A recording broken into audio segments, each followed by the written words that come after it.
Hello everyone. Today I would like to make a video a little bit about some books that I read that are from a different genre that I usually read, and that being romance or romantasy. Because as you can see, I do have one that you may already know really well. But yeah, I just wanted to say that those are like a couple of books that I read, with the last one being one that I am intending on reading, having on my TBR. And those I usually read as a palate cleanser between my other books that they're usually with more stakes or like uh, much harder to pay a lot more attention. But yeah, firstly, the first book, because I got it at a thrift store. We don't usually have a lot of those in Romania. We have like only a couple, but Love on the Brain by Ailey Hazelwood. This is her second book, I believe, because Love Hypothesis. It's the first one. Yeah, I got this for like 2 or 3 euros or something, and I was just like, okay, that's a really good deal. Why not just get it? And trying to see a new author because I never read her works. So, and I didn't really read that much romance. Only uh, this book that you know, A Court of Thorns and Roses. This is romantasy. This is a book that a series that my girlfriend really likes, and she really wanted me to try to start to read it. And I read the first book, but this is a bit later. But yeah, this is the second book that I actually read on my, the first one that I choose on my own. And this is Love on the Brain. It's more on the technical side because it's like working.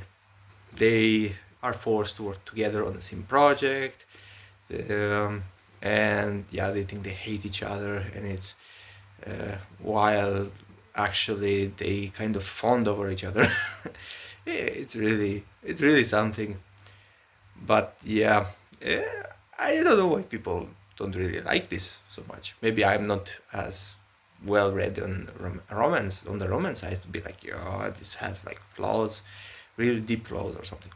But I quite enjoy it. I am, by profession, I am a mechanical engineer. I am on the technical field, so this was like, okay, this is like to go into science, technical stuff, and stuff like that, because they need to work on like an astronaut project together, how to like test the astronauts and stuff like that. I read it a bit back, but yeah, it's, I believe it's a good romance book. I don't know why people don't like it that much.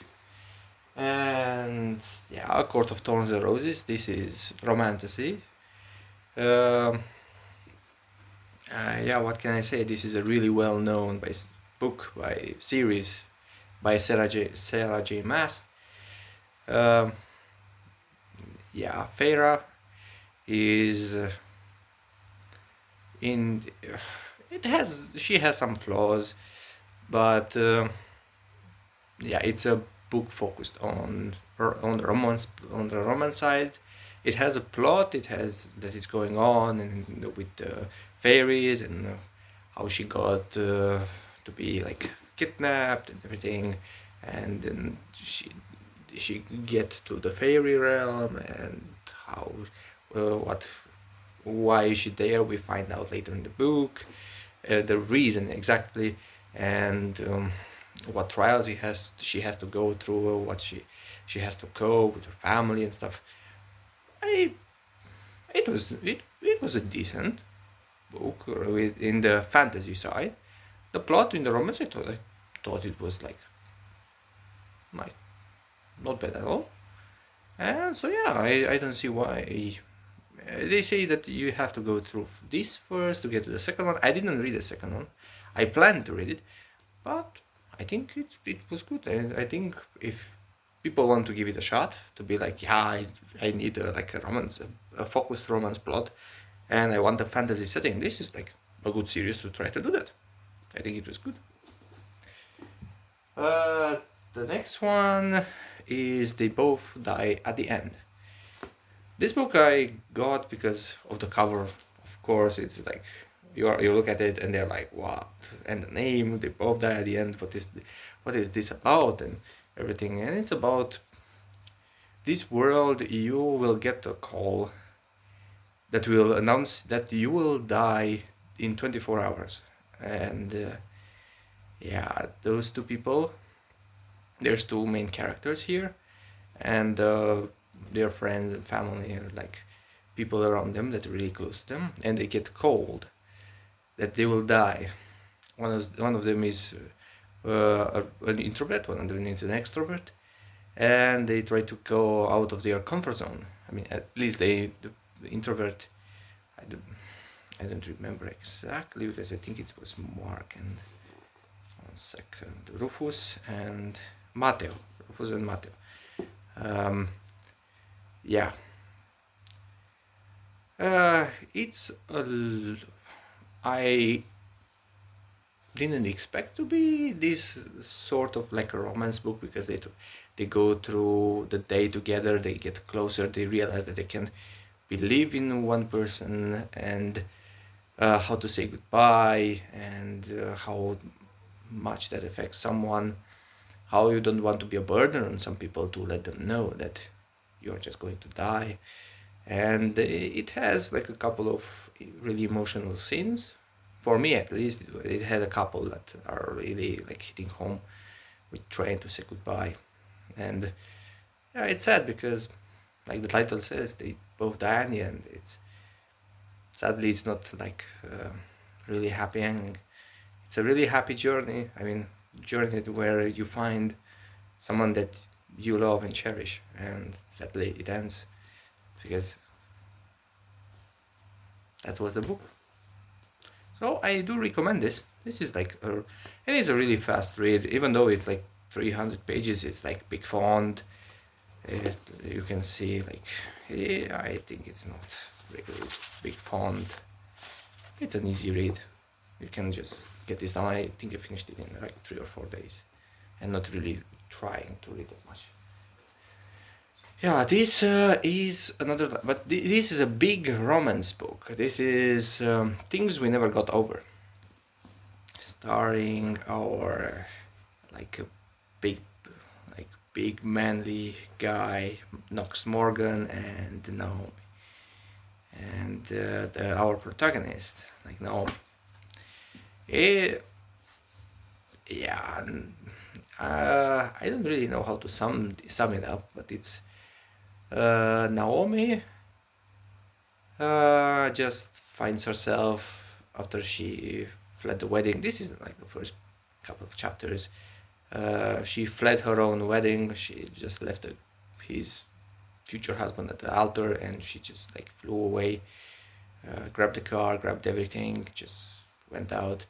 And she happened to come into this sort of city, and in Knockmount, and it happens that she will have problem with her car, and I don't remember how she actually she gets stranded there. She cannot leave exactly, because she goes to help her sister, and her sister like is more of a troublemaker than she is. She's like the sunshine, really good girl that always does like how can I say it, like really good, all the good stuff for her in the family for their parents. They never complain about her and everything. And now she meets Knox Morgan, which is a really badass guy, if I can say it. It's like the two really manly, and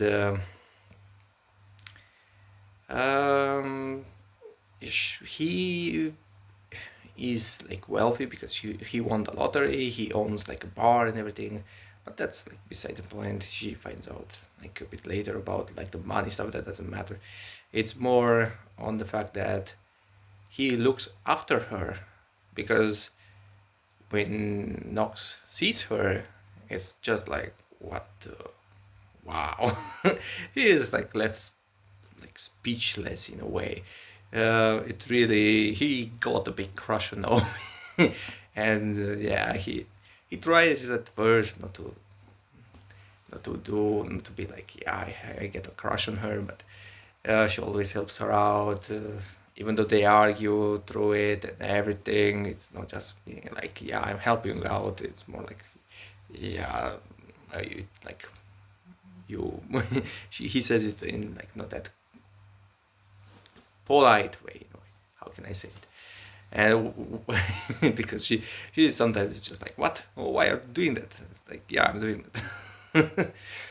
It's a longer book. It's a longer romance story. It's like 500 pages, but they go through a lot. They go through breaking trust and then trying to recover it, and uh, I don't know how to say it. It's at